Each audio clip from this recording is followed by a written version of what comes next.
Our guest for today is an HR specialist, people analyst with years of experience in the hiring industry. He has his tentacles spread across the banking sector, logistics, and has made his grounds in the tech space. Having worked at CP, Unity Bank, Fidelity Bank, he's moved all the way from the world of engineering into the human resource and performance management ecosystem. He's currently setting records at Kuda Nigeria. You discoverers and you tech genies, today we welcome Lawson Iduku to share his insights on the discuss moving from rejection to securing your dream job. On to this episode of Let's Talk About Voices That Shape the Future, aka Lay Visa. 1,000 people or 20,000 people applying for a job that you let out. How do you know this is the person for the job? Okay, so I think, so my experience, I'll give you like personal experience, sitting on the other side of the table, right? Okay. Yeah, I was the one being interviewed, or I think stood me out. So my first role was within the banking sector, Unity Bank. We had 1,001 people, literally 1,001 people. Wow. That applied for a graduate renewal. And I can tell you that what stood me out was my skill, right? I took an unconventional path to HR, right? I was learning data analytics, and then I sat in an interview, and the HR guy that was interviewing me, he saw my CV that I said I knew how to do data, right? And then he goes, I need someone that can do data within HR, right? And then he asked me some questions regarding data. Hey, can you do this? Can you do this? And I answered like perfectly. And he told me, you don't work with me. That's literally how I got my first job. So what I tell people, the competition is still, right? Especially for entry-level people.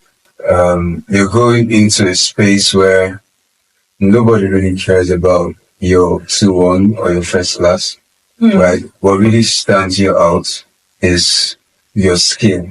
Wow. What value do you bring to the table? Oh, I have a 2-1. Okay. The 2-1's not going to get you the job. It can get you an interview. That's not going to give you the job. What really gives you the job is your skill. So I always like to skill up, right? Because that could just be the extra thing that stands you out, even though it's a graduate training. Yeah. And I love what you said, because that's one of the things that, you discover usually imbue into people. Many diverse sort of skill. I've had this similar experience, funny enough. Yeah. Funny enough, it's your brother that always tells me to specific. You have to be specific. Yeah. But we can't argue the fact that the competition is so high right now. And I think if you've not gotten to that professional level where you can say, okay, this is what I do. You're probably working in Amazon or just working in one big company, and then you just know that this is what I do. When you're still like at the bottom of the ladder trying to grab your way up. I mean, that still speaks to skilling up, right? Yeah. Because it's just the way I think about it. I'll give you a practical experience also. So this is me interviewing someone right now. Okay. I was interviewing someone for a role, and we got talking about your experiences and stuff.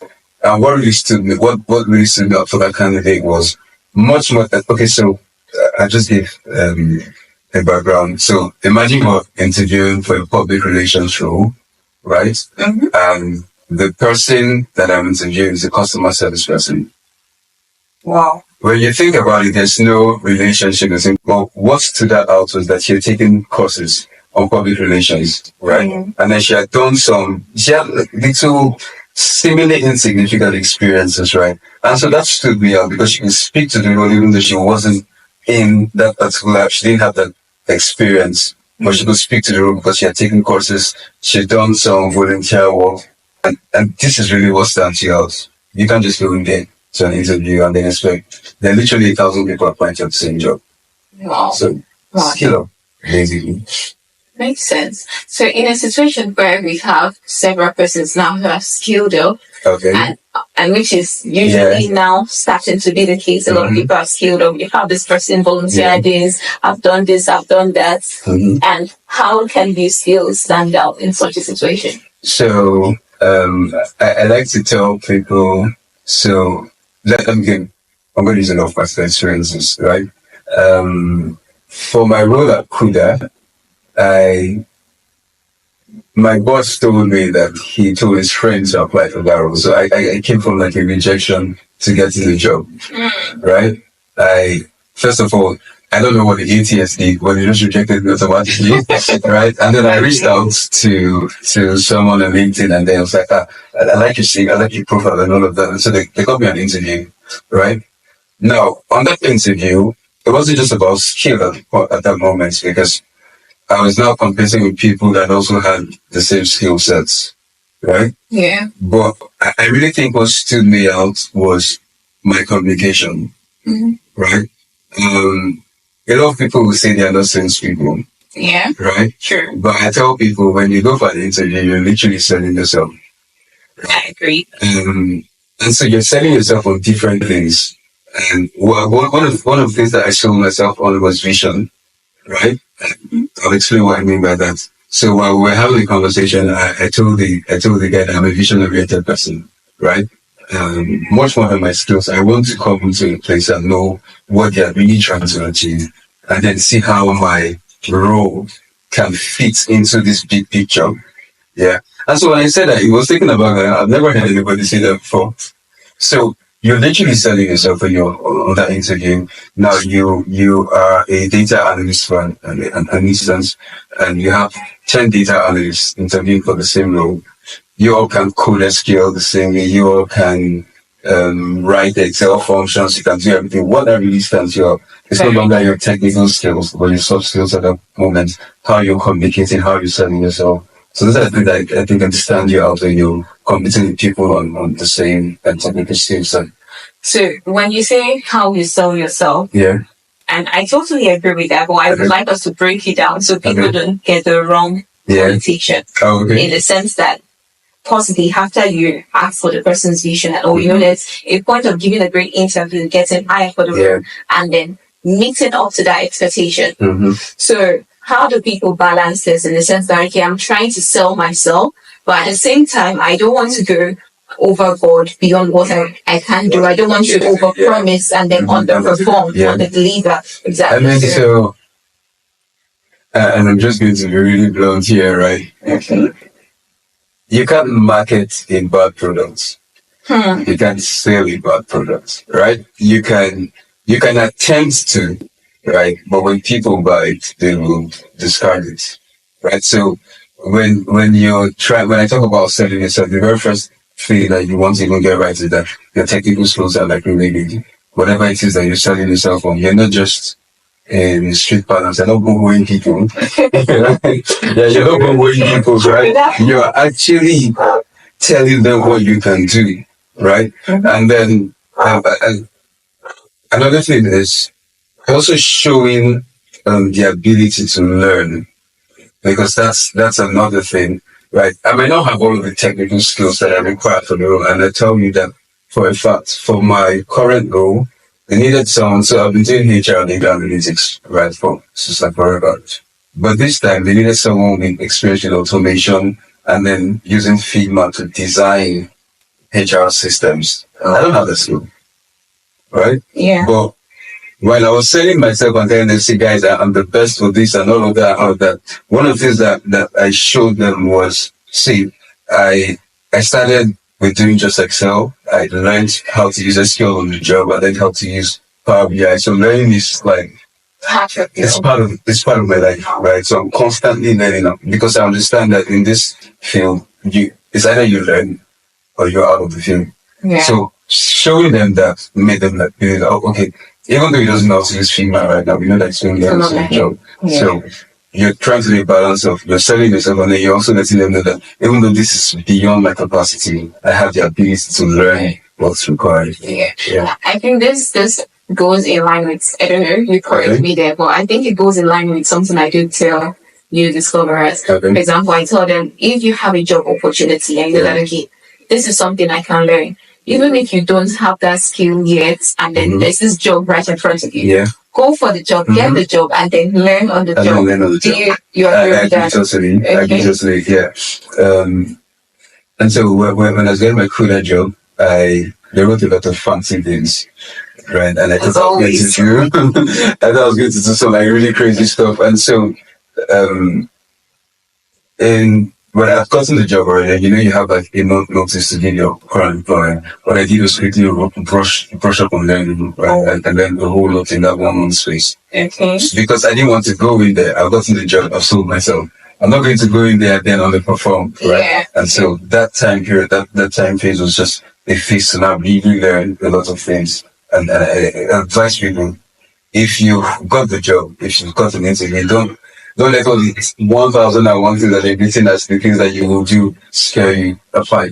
Okay. When you get in there, you can shut down. So guys, you heard apply. When to apply for the job. Very correct. So in speaking of apply now, Yeah. how about situations where I'm glad in this new tech generation we don't have much of that. But I don't know, I'm sure you really experience a situation where you're like 12 years experience and then you're just graduated.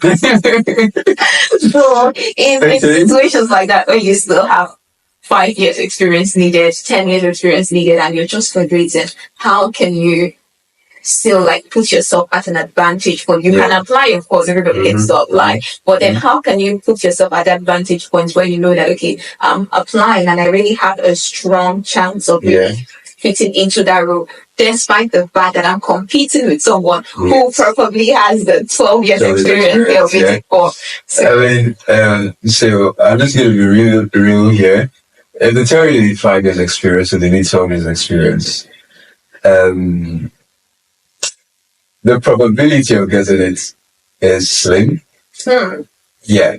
And I say this because for a lot of companies, right, they have about 8 years. And they've already programmed these things to say that so for people that have used a number of years of experience, filter them out of the journey.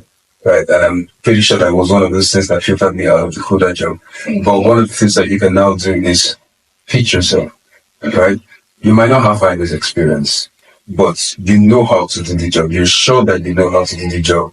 So what you want to do at that time is look for the hiring manager on LinkedIn, look for someone within the company that can take you closer to the hiring manager, right? And then sell yourself. That's the only chance you have, right? In less than 10 lines.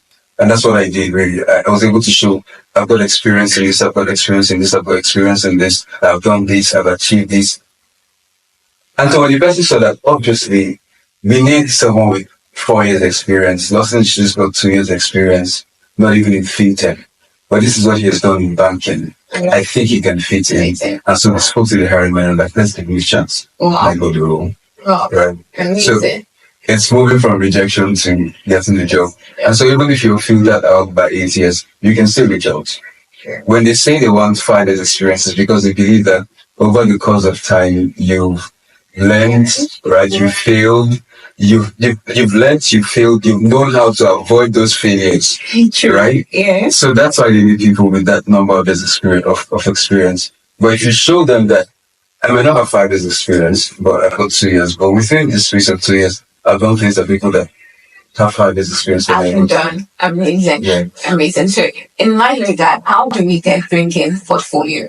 Okay. Like, I know portfolio gets to show your work, shows the things you've done.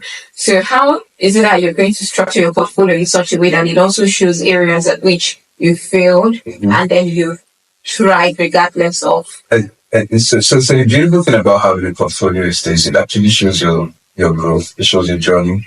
Because when I take a data analyst portfolio, I'm going to be very biased data analysis, so I will speak to that. When I take a data analyst portfolio, you check maybe the first project that he did. You can tell that it's rough. You can tell that the visualizations might not be so awesome. The codes that he has used are not so, they're not so smart. They're not so clean, right? But then you move from that project, from reviewing that project to looking at another project, to looking at another project, and then you can see growth. You can now tell that, okay, this person has learned how to improve from just doing this raw work to having something excellent. So what you want to do is, when you're building your portfolio, so for lots of people, they want to have shiny projects in their portfolio. Yeah. It's not really a big thing. And I'll say this, because it doesn't really show your growth. Yes. Right? Yes, it totally. When I look at it, I'm like, What if someone did this for him? What if he got someone to package his portfolio for him? True. Do you get? But when I'm looking at someone else's portfolio and I'm seeing that, oh, this guy has moved from just basic visualizations to advanced things, I can now tell that this guy has grown over the course of time. So that's how you want to build your portfolio. Don't be scared to put in those baby steps, those baby projects, but ensure that what's on the portfolio at the end of the day, when you're reviewing maybe 2, 3, you've got like maybe one that shows your baby steps, and then something that shows that you've grown from that baby into like doing some excellent stuff. I agree, and I've used that as well. When I just graduated, and people were like, "You just graduated. How did you get like 4 jobs in a month?" And one of the hack for me was this portfolio, because over my time in school, I was doing social media stuff, creating flyers and all, and it was not until I was curating my portfolio that's when I realized that, oh my God, see what I did.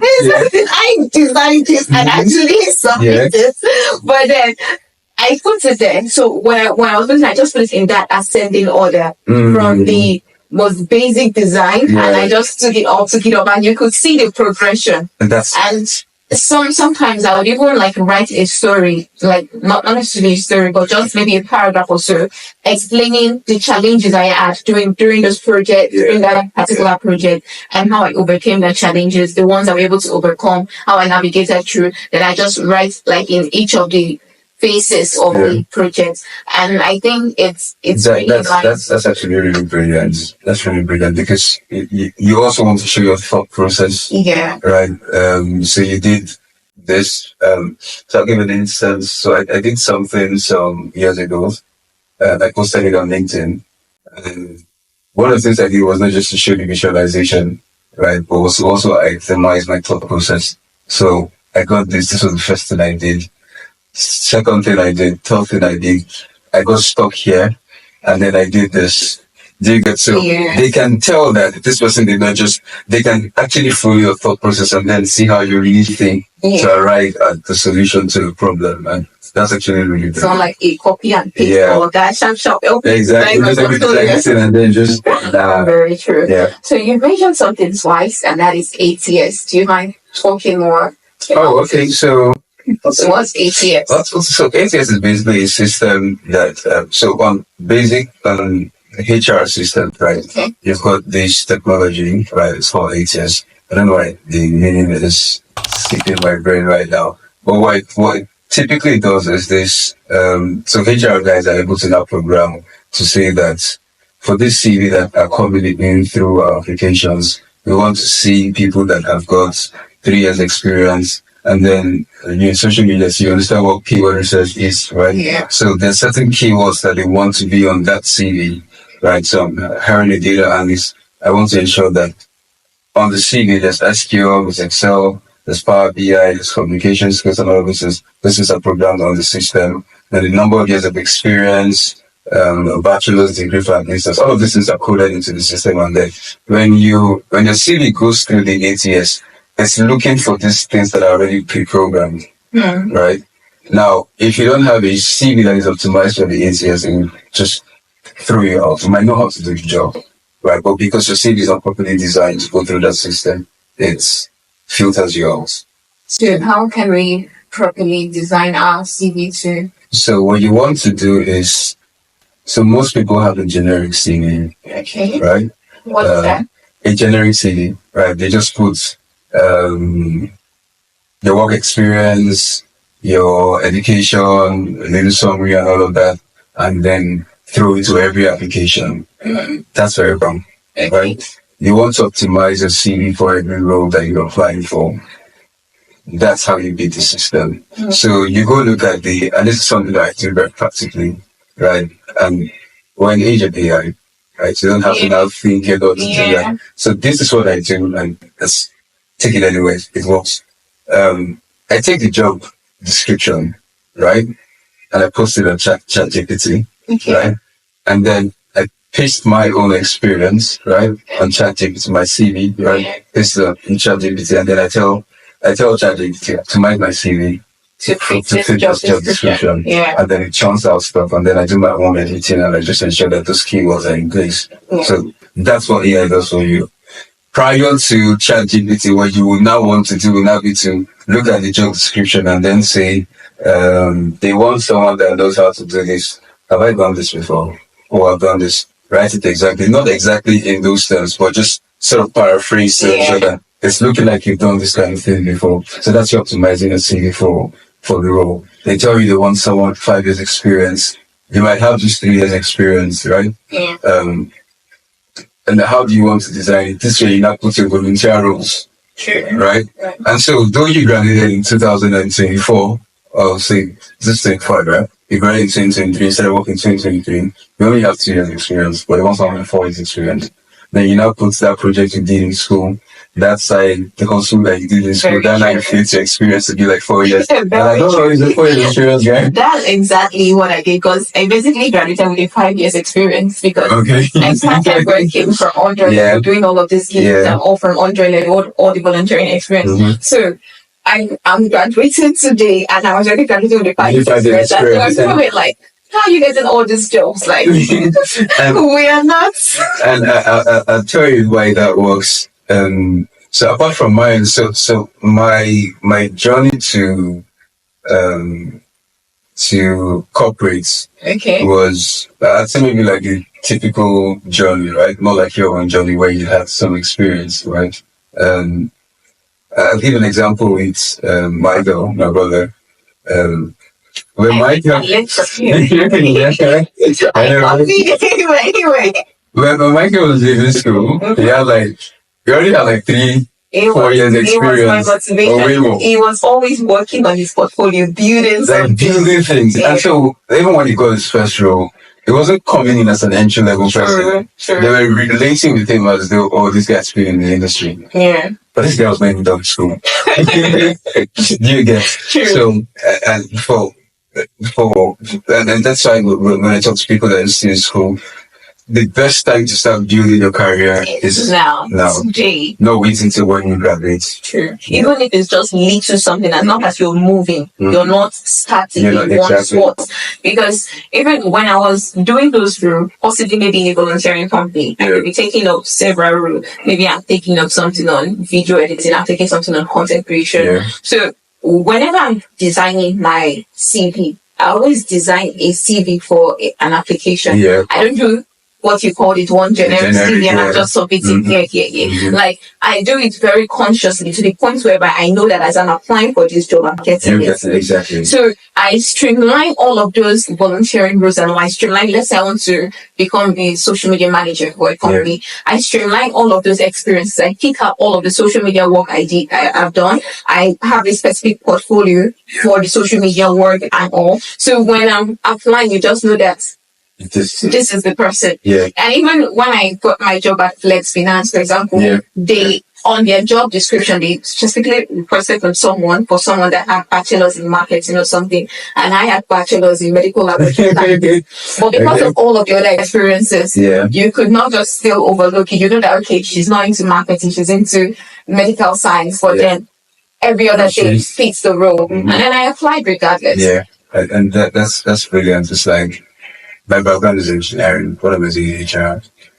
Right? Yeah. What stands me out? The skills, the experience that came about time. So nobody's really this. So we were having a conversation at the office, and we were talking about the need for, if it should be a top requirement, right? Yeah.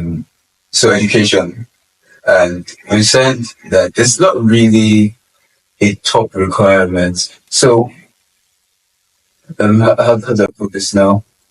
So when we see someone that has gone to school, what it shows us is that you know how to learn.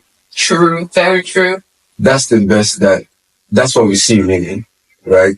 So if you're able to demonstrate that outside of the bachelor's, because so this is, I don't know if you're going to ask that question, but this is a challenge that some people face. Okay, I am not done with school.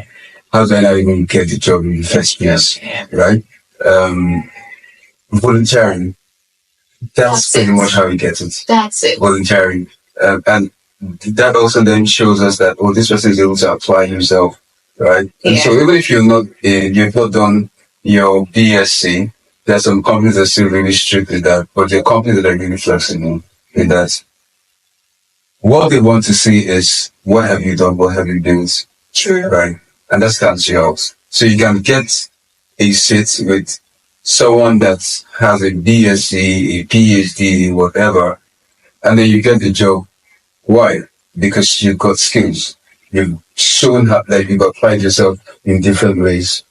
I think it's what you said now aligns with what you said from the very beginning, where you said people no longer look at this certificate, they no longer look at this degree. They want to know what can you bring to the table, and that's one reason why I believe no one is going to employ you, for example, because this person is suffering so much. He just graduated. Let's give us this role. Well, he needs the job. Yeah. They want to know what can you bring. So never come with that Help my life. help my life kind of mindset. Always have all of these volunteering experiences, everybody you have working on a project, just join them. Help them complete it. That's really an experience in your pocket. Yeah, sometimes I don't even want to do something and then I just say, okay, this is nice from the CV. Let me do it. Exactly. So that's it. And you mentioned something, trying to recollect it. Okay, let's leave that out. Probably remember if it's something important. But now let's go into people that want to actually go into the HR themselves. Now, if I want to say, let me take up HR as a career, I know you mentioned something to me that you don't really see yourself as an HR person. So can you give us some tips on that? So you want to go into the HR profession, right? Yeah. The first thing you want to do really is understand that. So the generic mindset that people have of HR is that they are the people that hire people and fire people, right? Okay. But it will shock you to know that HR is way, way bigger than that. So you want to go into the space. What you want to do is have a holistic understanding of what HR really is, right? We are currently recruiting for interns, right, at my place. And to intern within the HR department. And we ask people to talk about their knowledge of HR. And then I'm hearing a lot of people say, I don't want to use the wrong word now, but they're just saying, I know HR hires, I know HR takes care of the employees, I know HR pays salaries. I'm like, bro, that's not what we do here. So the first thing you want to do really is have a holistic understanding of what HR really is. In HR, we've got a compensation and benefits department, right? We've got a performance management department. We've got an employee engagement department. We've got employee relations department. We've got the HR digital transformation department. Wow. Right, and that's where I sit. And we're in charge of everything automation and data analytics. We've got learning and development, right? So that's like, I've called like 6 departments already. Yeah, that's a lot of departments.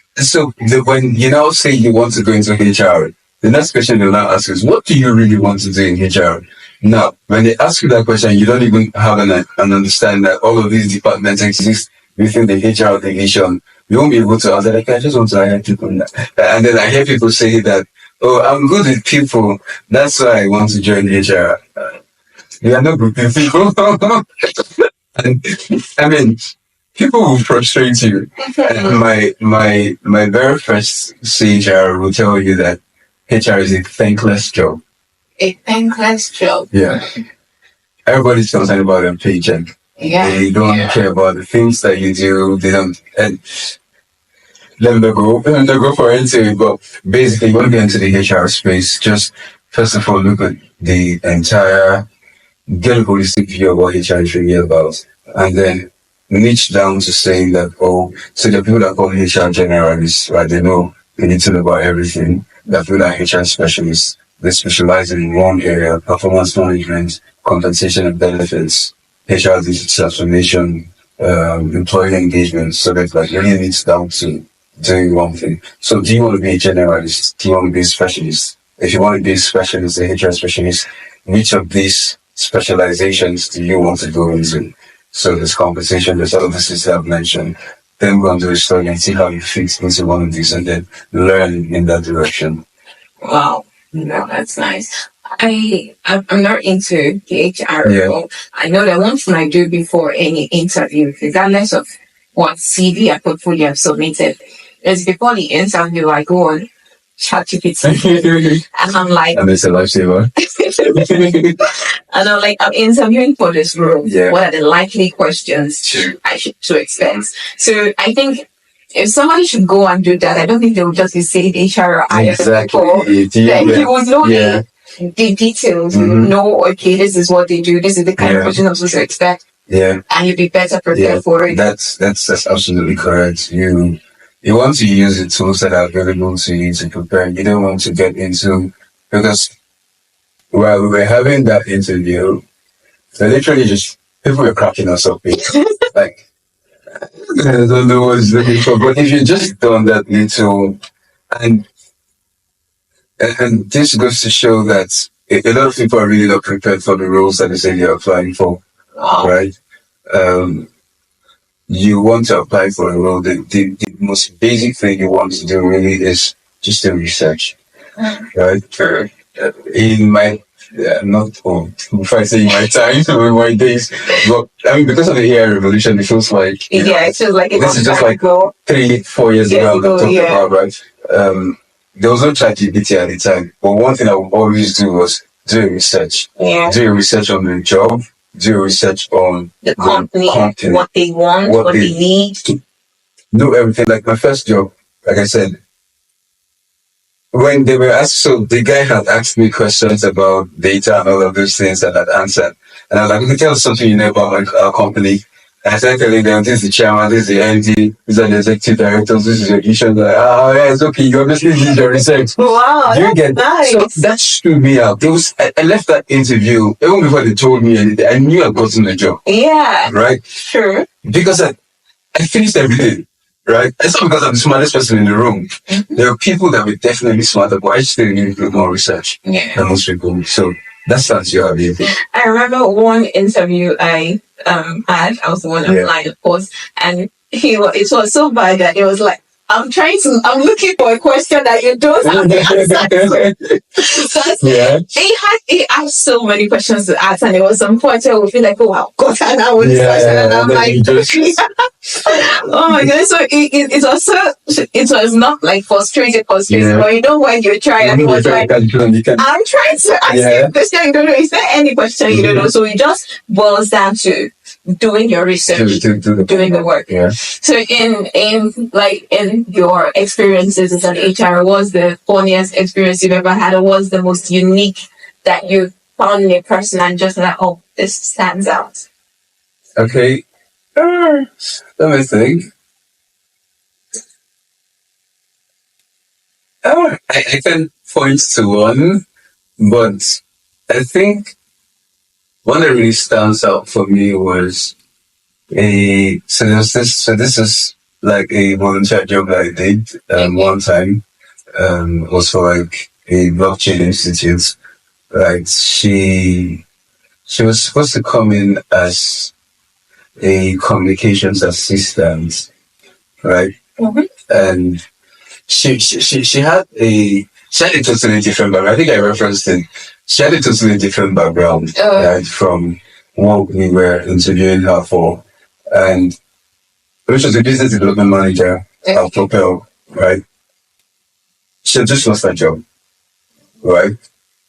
But she came into that, so I didn't even know to the end of the interview, as one handling the interview. I didn't know to the end of the interview that was the case. But what stood out for me was, I've seen his business development it's a business development manager, I'm saying, and probably as a communications assistant. She was able to point, so at different points in time, even within a BD role, she had done things around communications, designing communication systems and all those kind of things. And it really stood out for me because I'm like, what time did you now have to do all of this? So what it showed me was that this lady is someone that, even much more than what she's doing, she's not limited by whatever she's doing right now, right? She's expanding her horizon to like do different things at the same time. So that really stood out for me. And then it was her boldness. I'm talking to a BD person, but the way she's talking communications is like, I had to pause at some point. I'm like, where did you get all this experience from? Yeah. And I was like, she's like giving me like the background of how she learned, how she's been in chat with this person and this person and that person. And we're done. And there was no form of, please, I need this job, because it's like, And it never works. It really never works. Ever works. You need to not put yourself Never in that ever situation. works. It's It never works. It's like, you need me. That's like kind of vibe she was giving to me. And I'm like, I like this, because when I talk to people about interviewing for jobs, and people tell me that they are scared or they are anxious, the very first thing I tell them is understand that as anxious as you feel, it's like you do HR secret application. But I'm gonna do it. As anxious as you feel to get that role, I'm also super anxious to get the right person. Wow. Right? It's the first time I'm hearing that. Oh my goodness. I'm looking for somebody. If I don't get this person, it's going to impact my KPIs. Right? Yeah. So I need you. Wow. But you wouldn't know that, because I'm going to come down from Moga and I don't get come and tell me what you bring to the table. So when you understand that they're not doing you a favor, right? The HR guy is not doing you a favor, you're actually doing them a favor. Because if that if there was no business problem to solve, we would not be looking for someone to fill that role. So because there's a business problem to solve, we want you to come solve a problem. Actually, you're a valuable person. Wow. Right? And so that really reorients people when they are going into the interview, like, oh, so HR really needs me. Yeah. So they're confident going into that interview. So that's the way I like to, and that's what stood up for me for her also. Yeah. I might have a BD CV, but I've done a lot of things in communications. Yeah. This is how I can help you guys. Yeah. I'm like, yeah, boss. I wasn't really what I pay you salary. But no, that's not how she came. She wasn't going to salary. She was showing value, and that really stood out for me, because it's something that I preach to people. I literally preach to people when you talk to me about, oh, how can I prepare for this interview? That's the first thing you want to do. Be confident. Understand that you are going to solve a problem in that place. So they need you. You don't need them. I'm going to be honest, like, this is the first time, like, it's yeah. So the same way I'm eager to get the job is the same way this HR person is also eager to feel that role. Yeah. Wow. Well, this is eye-opening. This is really eye-opening. Of course, I do go with that confidence and all, but I never really looked at it from that perspective. Yeah. I just feel like, okay, I have value to give, and I'm care to give it, but I never saw it that way. That this people don't actually too much. Wow. Yeah. Wow, that's nice. So, how do you also how do you recommend people go about salary negotiation? And to be honest, I myself have had that issue before. Like, okay, I'm coming to give value, I'm coming to work for you. But then I want something that is commensurate. Yeah. Exactly. So how can you go into that salary negotiation? Especially when maybe the hiring manager is like not talking about it at all. So what do you do? I mean, so at the end of the day, right, you definitely need to receive a paycheck. Yeah. So it's definitely a very important conversation to have. But that shouldn't be the first thing that you go into a conversation having. Yeah, because what it tells me from a HR perspective is actually money. Okay. Right? When we've had maybe first stage, second stage interview, we cannot bring up that conversation. Oh. Right? If not asked. Okay. Right? And tips to salary negotiation is, so it's a conversation that is ongoing, right? Within the HR space, and there's a lot of conversation around that on LinkedIn about, because what you typically see is they'll tell you, send your pay slip, or what were you previously earning, and then they try to maybe do 30% increase or 40% increase, right, to then pay you.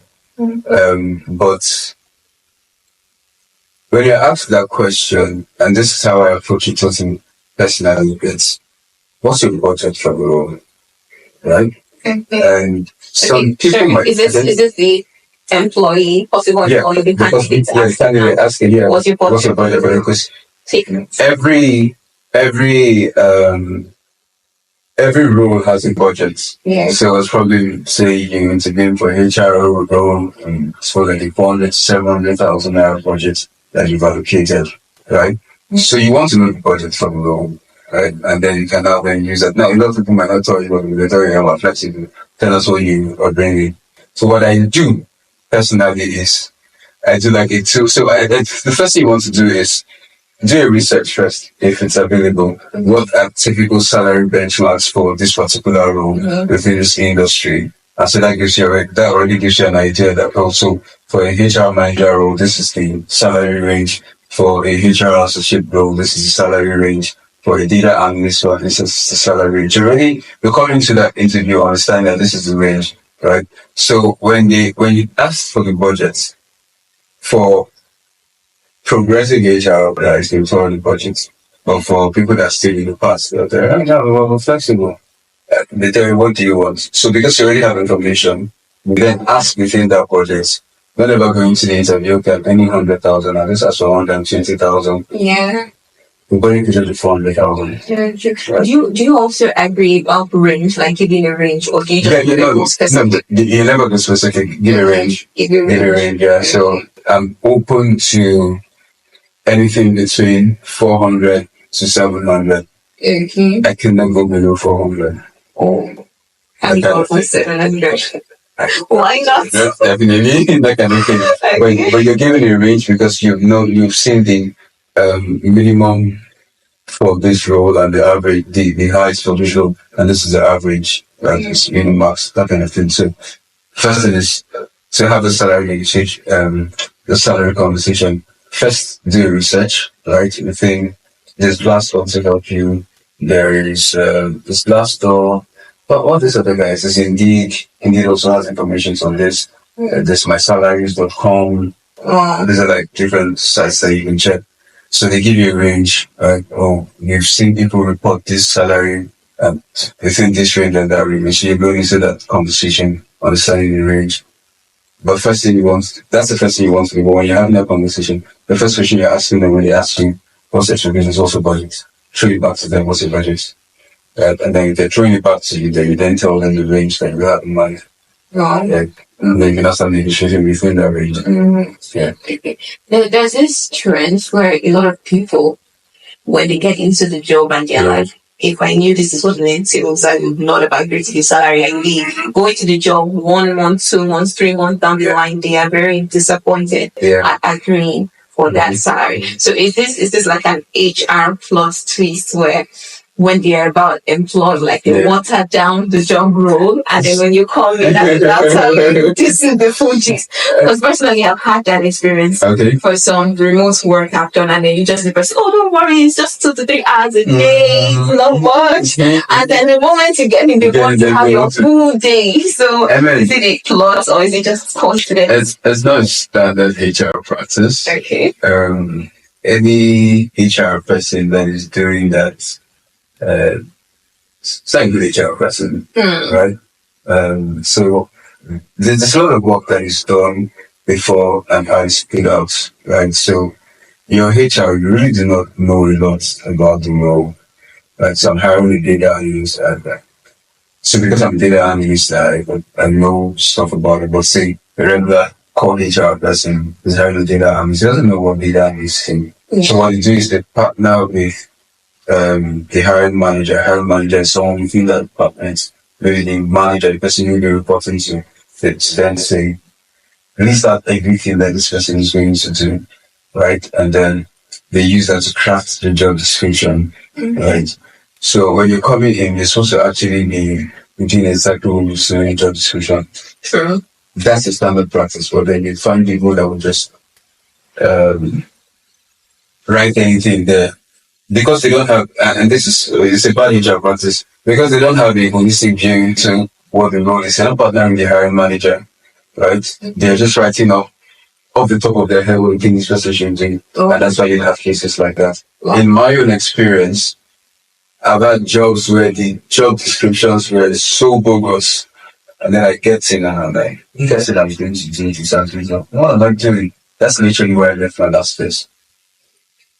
Like the job description was different. It was, so imagine they're telling you you're going to design the system, you're going to analyze this data, you're going to work with this tool, work with this tool, and then you go in there, and all you're doing is Excel reporting. That was one of the experience. So I was doing far below what was written on the job description. You get so it's just two different sides of the coin. So the best place to be is, and this is to HR people, maybe I'm doing it to your audience, right? It's to design job descriptions in partnership with the hiring manager so that you're putting up exactly what the person is coming to do. Okay? So then HR part. Yeah. Yeah. At least I'm glad that it's set now, because I had a very similar situation. My brother just basically was about getting this role in remote job. So we were cool with the job description itself was okay. But luckily for us in this situation, it was during the interview process. So they kind of fully came clean with the full job role, which was beyond what was written in the job description. But in this situation, the job description came with the exact amount that is salary, the salary expectation. And that amount is okay for that job description. But coming into the interview and then seeing the full picture of the job description, that amount was not okay. So it was a situation of, okay, either you pay this or I'm gone. And then it kind of popped it me from that. So it was still like a flawed HR situation, not intentional. And another thing that you can also do to like, which is something, so they did that. Another thing that you can do is, so interviews have different stages. First stage would typically be a recruiter interview, where they just talk generic stuff, right? What the proper testing is conflict with. But then you're going to have like the hiring manager interview, the person you'll probably be working with, and the team you'll be working with. One question I always like to ask is, what's the day-to-day of this job? What's your expectation? Why are you looking for the person to fill this role? So that then gives me a sense of what the person wants, and then I can after all that, this is really aligned with the job description. So that way you're not going in blind. Because you're talking to who you're going to be working with directly, the team you're working with directly. And so you have an understanding of, okay, this is what's required, this is what's required, this is what's required. And so you're not going into the company that in the eventuality that you get the job. You already know, because you've been hearing from the horse's mouth, this is what we need you to do. So that's like, so when they tell you, HR is basically going to ask you questions. They typically ask you, what questions do you have for us? That question is very important. What's the day-to-day of this job? I think this is actually why we got it in that interview. It didn't ask exactly what the day-to-day, but we kind of asked this question, and that was when everything started unraveling. And it was so bad that because he had not done all the interview, he had this test that he did very well in it. It was so bad that when he now said, okay, with this rule, I'm not going with that salary. I think it even aligns with what you said earlier, that the same way you want the job, they are actually looking for you. Because the person actually felt it was so obvious that it was really disappointed. Can you please? Because it was a situation of, I have this person already. To him, he felt, okay, he had this person already, I've got my candidate. And now your candidate is saying that I can't do this below this. And that was he tried, he went to the maximum they could do, even more than what was on the initial job description. Right? Or my brother was still like, he can't go below his own specific amount. And it was almost leading to this back and forth. Like, my brother was like, why is it that's really because for real on HR side too, because they really want to fill and close out that role. Because the business is always chasing you like, you don't fill my role, you don't fill my role. So they are also on the pressure to fill that role. Actually, And you've mentioned in this line of discussion, you've mentioned something that I always tell you to summarize my audience to do. And in the sense of asking questions during interview, because most people just treat interview like this jam, military jam or exam, like they're just there to just answer. Instead of one of the things I try to do is to make it conversational.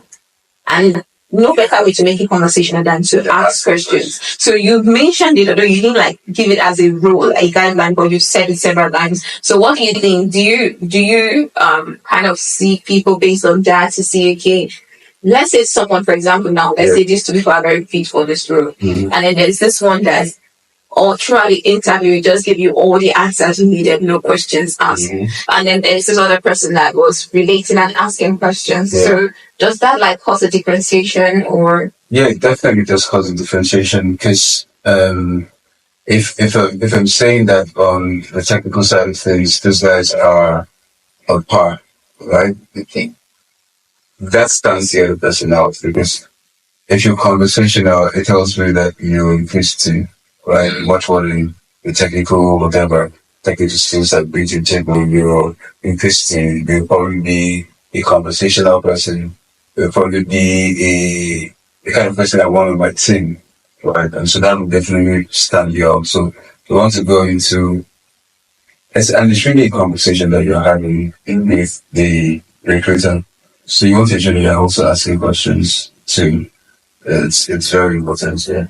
Okay. Is there any situation where maybe an hiring manager now would feel like this person said to get one like question? No, maybe so here's the thing, you want to balance it. It's not like they'll not ask you. They've actually taken opportunity now to ask 10 questions. Come on, man. I mean, you're not going to hear me, right? So that's why you want to be really specific about the kind of questions that you're asking. 2-3 questions is enough, right? 2-3 questions. For me, personally, the questions I like to ask is the day-to-day question that I talked about. And I also like to ask culture. What's the culture like within this organization? And if I'm talking to the hiring manager, I like to ask them, what does success look like on this job for you? So that also then opens up the conversation to now to tell you, they now dive deeper into what they expect the person to do. Wow. So that's nice. It's interesting. So is there anything you feel we should hear that I want to ask or something you're experiencing or you were living out? And I think about it right now. I think we touched on most things. And I think I just referenced one, which is culture, right? You can find a job that looks, oh, this is all I want. The salary is all you need. And then you get in there 2 months down the line, you're frustrated, right? And that's because of the culture of the company. So one thing that I also like to advise people to do is during the interview, ask the culture question, right? And then just ask the HR guy, right? I ask everybody that interviews you. Wow. That's what I do. If I have 5 stages of interview, I'll ask every one of them culture question. Wow. You know why? That's to, if everybody says slightly similar things, it tells me, okay, this probably the culture of this organization. But if the HR guy is trying to paint one beautiful picture, now, most guys will not, based off of experience, they will not come and tell you that culture is bad, wrong, or nobody's going to do that. But when you find someone struggling to articulate the culture of the company, that's a red flag. That's a red flag. If you ask, and you want to know the team also, because I was about to say something, but I had to track back. Please. So I said that because, one of the places that I mentioned is, I had a very amazing experience, right? Yeah. I literally recommend them everywhere I go. Like, if it's not because of one thing, I would not have left that place. I loved the culture, right? But within that same organization, there was a team that everybody had bad things to say about the culture. So the culture wasn't organization specific, as it were. It was more of a departmental kind of thing. So we within HR, what we tried to do was then to do a culture transformation to ensure that all departments are having the same experience that we the HR guys are having and some other departments are having. That was what we did. So I'm saying that to say that you can go online and then I'll say, oh, the culture of the song is amazing, but then what really determines culture is the space that you're working in, the departments that you're working in. So you want to really zero into that culture conversation when we're talking to your hiring manager, not the HR person, now the person you probably be reporting to, or the team that you probably be reporting to. You want to ensure that what you're saying is clearly articulated and it's in consonance with what the HR guy is saying. So always have culture conversation. Ask everybody. I just learned something again here because I did one interview which was literally a 5 or 6 stage interview outside the tests and exam or had like this series of interviews, and I think I had exhausted because one thing about me is I think to an extent I hate repetition, unnecessary repetition. So I had asked all of the questions I needed to ask, and initially the interview wasn't supposed to spread that long. So it got to the point where they had one more interview session, and when I got there, I literally didn't have much. I didn't have any questions to ask. And it was really the first time in my life I even felt the awkwardness like within me when he was like, "Do you have any question?" And it's like, "No, I don't." So I don't. So I don't know if it probably might have not seen it as anything, but within me there was just a resonance. Like this is really awkward. So, but you just said something now about it doesn't matter if you've asked that question before. You should make sure that there's a consistency between the questions, and I really didn't get that. And I think one last thing we've not touched right now is the when we say you're preparing for maybe a virtual interview and a physical interview. Oh, okay. They're usually different. It's okay. So because I've not started in lots of physical interviews, but I mean the number one thing that I always tell people, this is a physical interview, you have to come correct, right? You have to look the parts. Yeah. Right. And so you want to understand the kind of company that you're going into. So there are companies that are big on corporates, right? They want to see you, and this is in the banks, right? Some of them are turning down. They want to see you in the suits. So if you know that's the kind of place you're going to, please go in the suits. It will stand you out. You might speak all the English in your shirt and trouser, and that's literally what costed the job. Because they're big on the way they present themselves, right? And so I think that's a major thing that I would say differentiates physical interviews from virtual interviews, because you're going to go and you're going to sit down before a panel. The questions they're going to ask you are the same questions they'll ask for the virtual interview, right? But what really just stands you out is the way you look, right? You want to ensure that you're going into that place and they like the way this person smells. They like the way this person is dressed. This person is well groomed.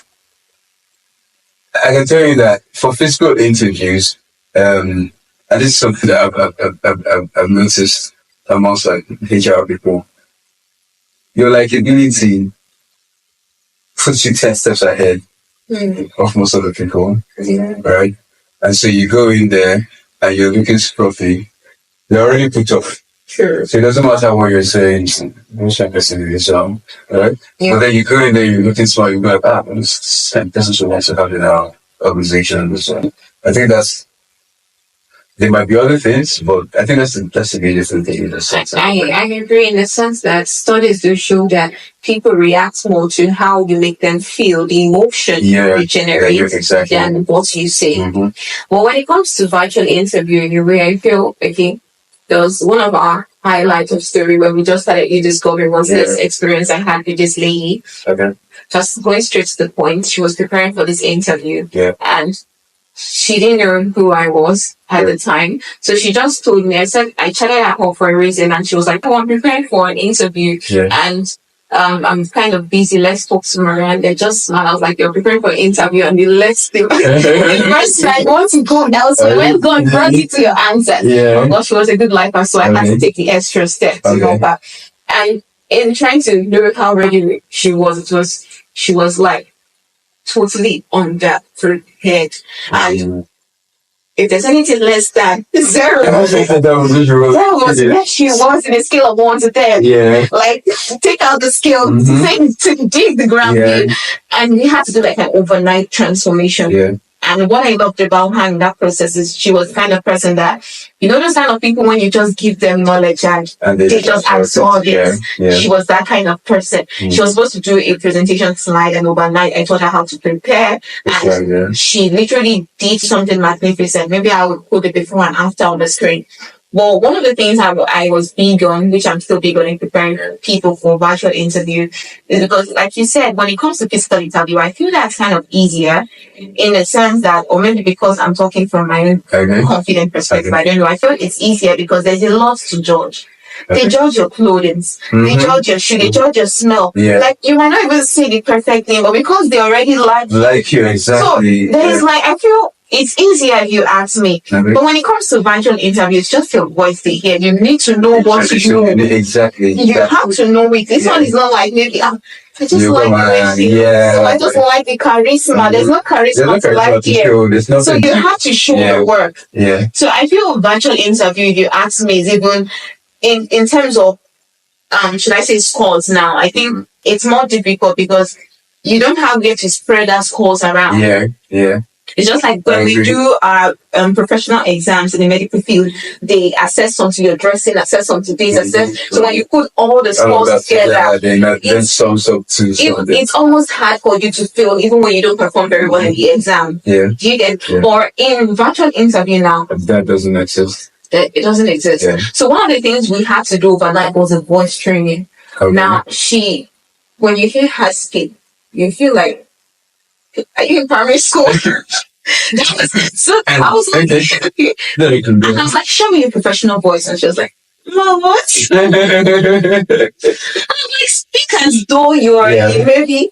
And she could know. We had to do an overnight voice training. Yeah. And just a lot of preparation. So honestly, for me, I feel for virtual interview, for physical interview, even if you're not that good, you just get clean suits and just smell good, make your hair look good, or you're going to have a nice haircut.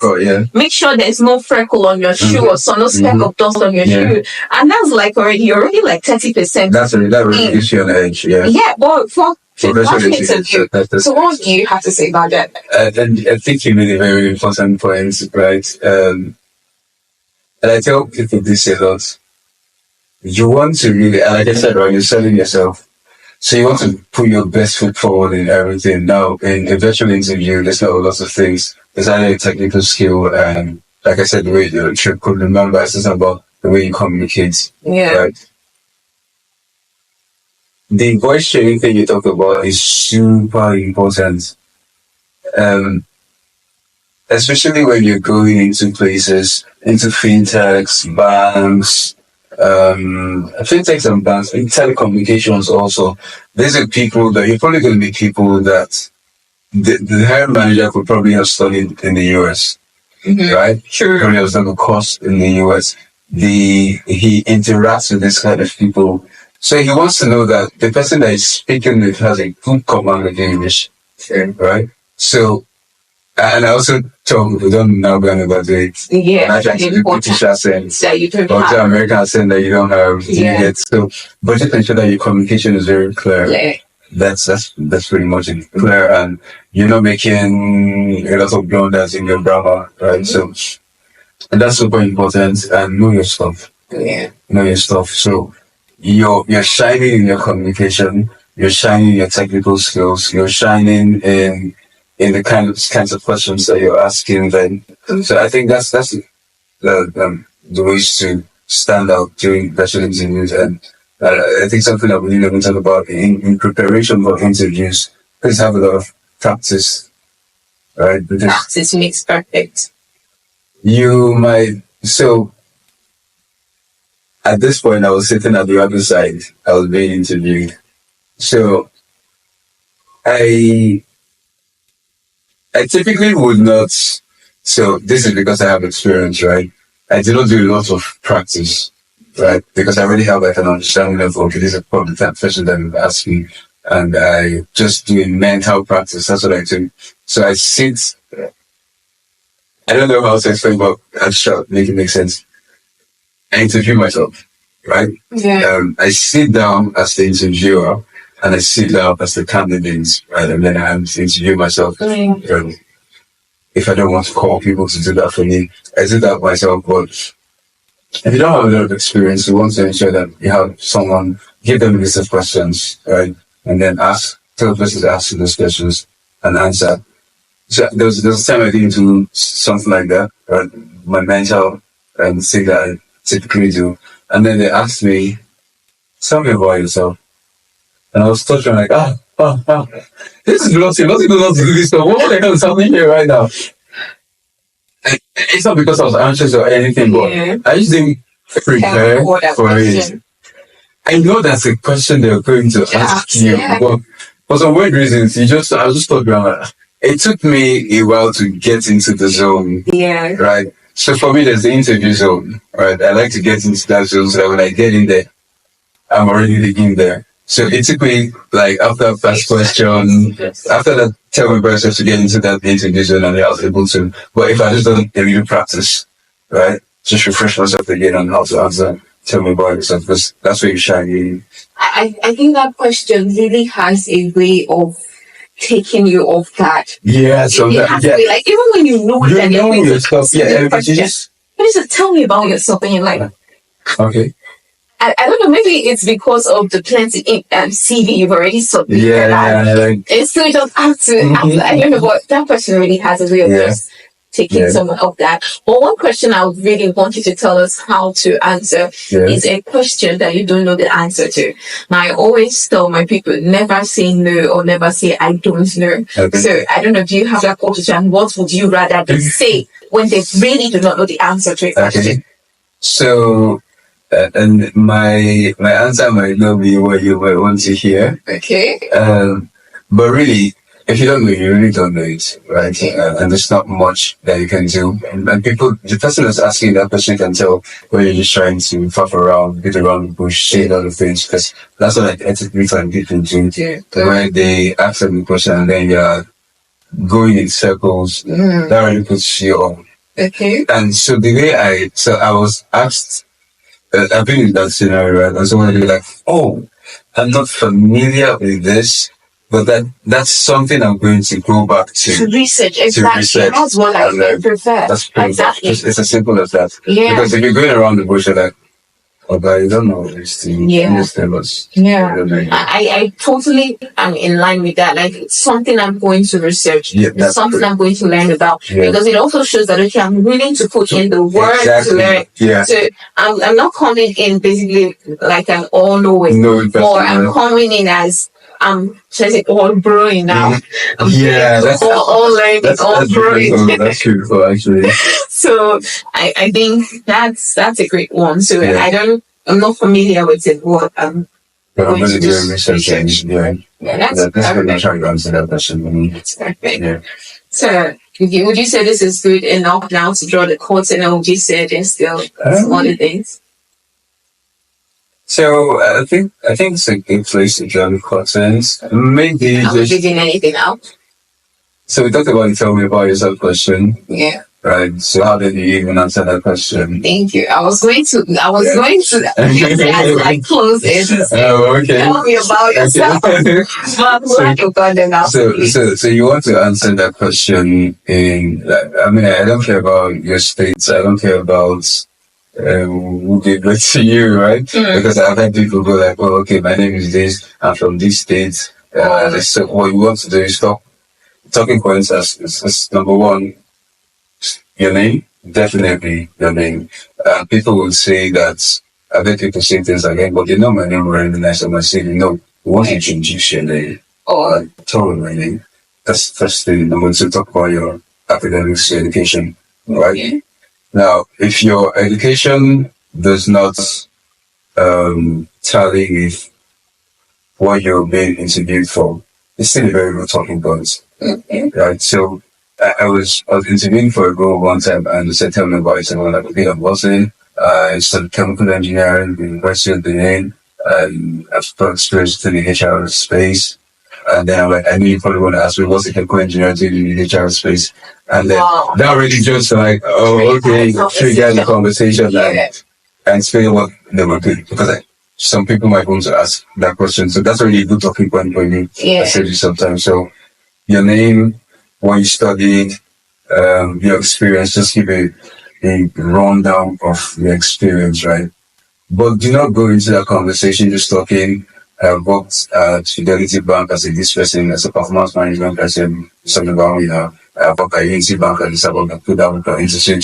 No, so you want to talk about your key achievements, right? And so that's what I do. So and I'm telling people about myself, like my name's this, I studied this, I've got experience. So I just want to give like a holistic view of my experience. So I've got experience, 5-year experience within the HR space across the fintech industry, logistics, the banking industry, and then I now go a deep dive into so within the banking space. I did this. Within the fintech space, I did X, Y, Z. In my current role, I've achieved this and this and this. So you talk about your achievements, and that already sets the tone for the interview. That's nice. That's a nice one. That's it. Pretty much. That's a nice one. So now that you've taken that off my plate, I'm going to bring something else in. Okay. And that's just looking into how can you really prepare like you're being in CV or resume? How can you just prepare this and just know that landing this job, especially when you really don't have much experience to put your profile summary, your bio, what are you going to put there if you really don't have much experience? Should I just put recent graduates, newly graduated, hoping for a job? I think this job, please. Okay. I'm done at first step. So I'm going to say something that's probably funny. Okay. Over the past 2 years, I've not had a summary on my CV. Wow. You must give me this. Wow. Yeah, so because my CV is designed to show what I do, right? Not just like my CV. When you read my CV, you won't see manage performance and this, analyze data and this. What you will see is results. Wow. Right? And that go will into the place. figures. I go into the figures. Like, and because I'm in data, within the HR space, it's the numbers I sell. Yeah. So you'll see things like saved XYZ company 20,000 USD by doing this analysis. Reduced and increased employee engagement by XYZ percentage by introducing this initiative. Wow. So when you see that, you're like, this guy knows the stuff. Yeah. All right. So when you're interviewing me, I don't need a summary. Oh my goodness. I mean, this is the first one for real. So that's what I said. It might be a bit. It's not everybody. And I think it's when you know that I'm already like this professional. Yeah, and you can do that. You can do that. So but if you're an entry level person, you do need the summary. Okay. You guys, you do need the summary, please. You do need the summary. So on the summary, you just really want to, for entry level, you just want to show them really, right? Learning and so I'm going to tackle this from some perspectives. So if you're someone that was like me, right? Okay. Where I didn't volunteer in school, right? The only experience I had was my IT experience, but what I showed was learning. Wow. For me. Wow. Right. So I'm a recent graduate, chemical engineering with skills in XYZ. Taken this and this courses, and now I'm able to frame perfectly exactly how I put them. But what I should bring was learning. Now, if you've got volunteering experience, especially an entry person, also some experience, just in 3 lines or in 4 lines, what's the biggest thing that you've done in your volunteering experience? I was so. There's some applications, and that's what someone wants to be, someone should be. So there's this job. I just randomly applied to it, and they asked what stands you out. Like that's what you do on yourself. What stands you out? And I told them things like, how did I put it now? I say I'm that HR person that found himself. I didn't plan. This is what I put it, right? I didn't plan to be in HR. So yeah, I said HR found me. I didn't find HR. right? And then I then went further to talk about how I've now built a niche within the HR space with data and the things that I've done within the HR space with my data skills. Right, I can tell you that that's the reason why people reached out to me to talk to me, right? Because that stood out. Right, so you want to put something that grabs someone's attention. So you might not have a lot of experience, but what's like that amazing thing that you've done within your learning or in your, what's it called now, your volunteer experience. So put that on the summary. And then if it's a role that needs a portfolio, please ensure the portfolio then on your CV, yeah. It's nice. Personally, I've never really been a fan of a recent graduate. Yeah. Yeah. I feel it's just like asking someone, who are you? And I'm like, I'm his mom. Yeah, that's who you are. That's just part. Yeah. So I really don't find that idea of recent graduate. Yeah. Like, put your certification. If you want to say I'm a chemical engineer now with this, like it's nice. Well, I'm a recent, but when I graduated last year, 10 years from now, I learned from professors. I studied in a federal university and when we add to teachers with professors, doctors, and also what should I call me? I've learned from those people, and then I should not come out in a class saying I'm a recent graduate. Even when I was in school, I didn't even like to say I'm a recent. So I'm not sure now that I'm graduating. I also not going to be posting I'm a recent. The funny part is that when people even hear me speak, they feel like I'm a product from like 5 years ago. I'm like 5 years ago. So I don't know. I feel when I put I'm a recent graduate, it really diminishes me rather than even uplifts me. Like someone that was seeing this person and feel like I see this big girl, and then that's like, oh, she's actually So I really have hated that.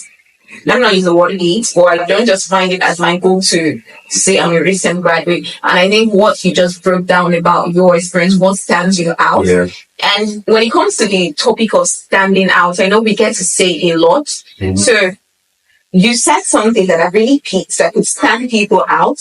Well, do you mind still just explain? Like people will say what's stand you out, what's down you out, and there's like it's like an expected question. Well, how can people really stand out to now say what stand you out? And you've mentioned something. Should I go into okay, for example, now I think finding a juncture between maybe two different career paths really helps stand you out because you took data and you brought it to HR and you made it mix that. Before you find somebody that would mix it like that, it's going to really take a while. So that stood you out. If you were just like, okay, I'm an HR found me, that's still really us. Anybody can say HR found it. But what really stood you out was your ability to combine data and HR and blend it seamlessly. The same way, what stood that lady out was her ability to take the business development and communication, and she blended it so well. Right? So it's if you want to really one of the ways, let me not say several other ways to stand out. But one thing that you've mentioned, which I myself apply, is that ability to combine different industries, different skill set, and like merge it into one, and it like kind of just make you unique. It's just the same way in agriculture, in breeding, when you take two different species, you can't just say, oh, what stands this lion out? What stands this elephant out? Nothing really. What stands this zebra out? Nothing. No, when you take the zebra and then you breed it with the lion and you have this new something, that's when you say, oh, exactly, it's totally new. So do you like have other tips in terms of standing out? So I mean that's a major. So that's not necessarily the major, right? So that's the sort of them. And what I mentioned earlier, I think talk about it already about achievements, right? Where you're able to demonstrate that you do not just because every job has a day to day, right? What really stands you out is your ability to solve problems. Right?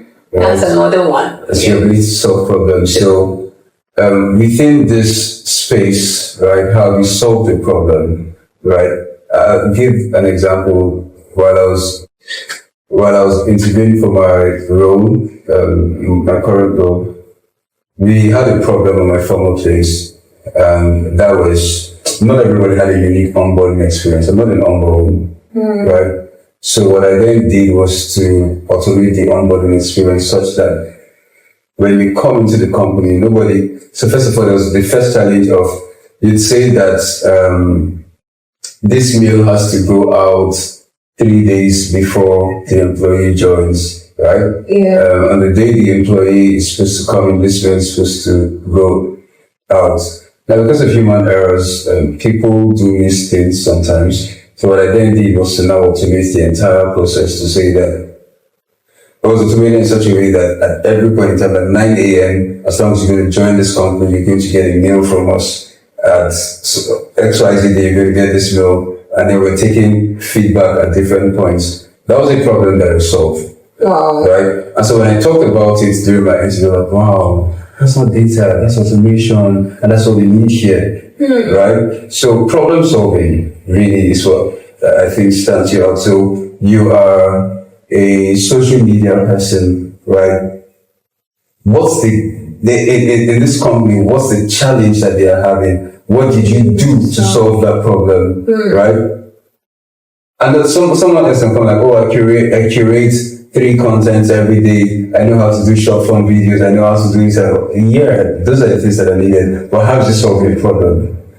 Right? So that stands you out during the interview process. Showing much more than the day-to-day as how you are able to use your day-to-day and apply yourself to solve problems.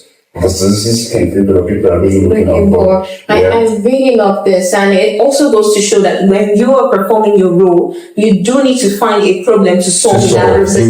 Don't just be okay, this is my task and this is it kind of person, right? So in your own role, even if it's a volunteering role, try to do something unique that can then stand you out in future. That's really nice. That's nice. I can say we've had a really good talk. Productive talk, Yes. Thank you so much. Thank you for having me. We're just going to do this last thing where I don't know if you've noticed this fire question, this free fire question. So we're just going to have it for 1 minute, exactly 1 minute. Our audience is going to be counting, and I'm just going to ask you some rapid fire question. Okay. And we're going to see the highest number of questions you can answer within 1 minute. Okay. So this is our very first interview, so you're kind of setting the record. Interesting. And I like to explain it also. I'll try not to explain. It's just going to be like a quick answer question. Okay. So, are you ready? Who is going to time the 1 minute for us now? Can you help us? Thank you. So, just let us know when we can go. 1 minute, yes.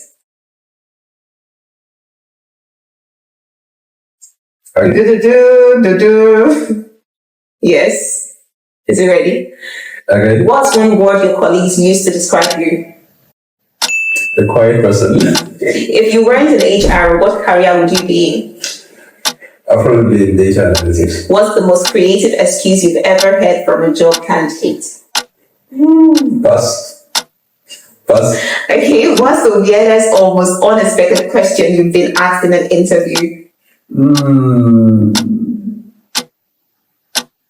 It's not a great question, but I think that's you guys provide lunch. Oh my goodness. I'm supposed to be professional. Coffee or tea? Coffee or tea? Coffee or tea? Tea. What's one fintech app you can't live without? My cookie. If you could hire anyone dead or alive to work in your HR team, who would it be? It's a tricky question. In my HR person, I think I'd employ my former boss. What's the biggest? Oh my gosh. So how many questions did you think you answered? 4? 4? No, you did 7. Are you kidding? Okay. I'm not supposed to ask this last question, but I really love it. So I'm just going to ask as a bonus. Okay. So what's the biggest red flag you've seen on a resume? The biggest red flag I've seen in a resume. And this might sound controversial because I said it. Bogus numbers. So I say bogus numbers. So when I see a CV that says I saved $2 million, I generated $13 million, right? Yeah. And it's an entry level CV. If it's a professional, it's not a red flag. I believe that this is possible. Okay. But if it's an entry level CV, that puts me never like. I really want to come and interview you to come and you would now then tell me how you did that. And then what I find out is that because they went through one job, what's it called now, seminar that said, put the numbers like we talked about now. Yeah. People get big into fabricating numbers. So I find out a lot in entry level CV sometimes. Wow. Yeah. Wow. So please, guys, no number fabrication. Right? Let it be real. Let it be real. Yeah. Well, it's very especially it's easy now to get volunteering experience. So if you're not like if you don't have that on your CV, you can easily just do a 3 months volunteering experience, Yeah. 6 months, Yeah. and you have something to put on your CV. Yeah. So no. No, please, not like I engage your CV. Okay, thank you so much. It's been an amazing one. Thank you again for honoring our invite and for giving us your knowledge now, sharing your experience, and also it's very much appreciated.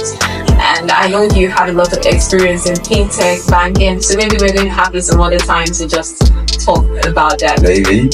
Yeah, we can try something. Alright. Have it up again. Yeah. Bye. Bye.